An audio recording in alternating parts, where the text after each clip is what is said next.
గారు, వైఎస్ రాజశేఖర రెడ్డి గారు, కృష్ణ గారు వీళ్ళ నలుగురికి రాజకీయాల్లో విసుగు పుట్టి బడికి చదువుకోవటానికి వెళ్తారు. వీళ్ళ నలుగురికి మాస్టర్ గారు ఎల్బి శ్రీరామ్ గారు. వీళ్ళ నలుగురు ఉప్పు కప్పు రంబు పద్యం చెప్తే అలాగుండదో నేను మీకు చేసి చూపిస్తాను. మొదటిగా ఎన్టీఆర్ గారు. ఏమిటి బ్రదర్, ఈ పద్యాన్ని మాతో మొదలు పెట్టమంటారా? ఉప్పు కప్పు రంబు నొక్క పలుకునుండు, చూడ చుర్చుల జాడ వేరు, పురుషులందు పుణ్య పురుషులు నేను నా కొడుకు హరికృష్ణ, బ్రాహ్మణందమూరి తారక రామ. పద్యం అండి. ఏంటి కృష్ణ గారు, మీరైనా కొంచెం ఉప్పప్పురం పద్యం చెప్పండి. టడన్ టడన్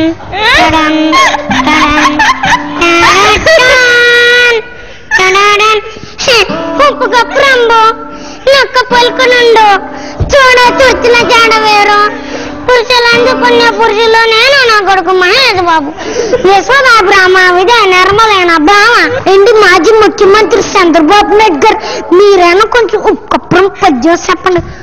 ఉప్పు కప్పురంబు మొక్క పలుకునుండు అని నేను తెలియజేసుకుంటాను. చూడచుల ఆడవారు అనవడం మీకు తెలుసు, పురుషులందు పుణ్య పురుషులు ఎవరు ఉంటారు? మేము తప్ప. యశోదా బ్రాహ్మ ఎన్టీఆర్ నా మామ. చెప్పిన కప్పురం పద్యం తప్పు లేకుండా సెపరేట్. ఇంటి ముఖ్యమంత్రి వైఎస్ రాజశేఖర రెడ్డి గారు, మీరైనా కొంచెం ఉప్పు కప్పురం పద్యం చెప్పండి.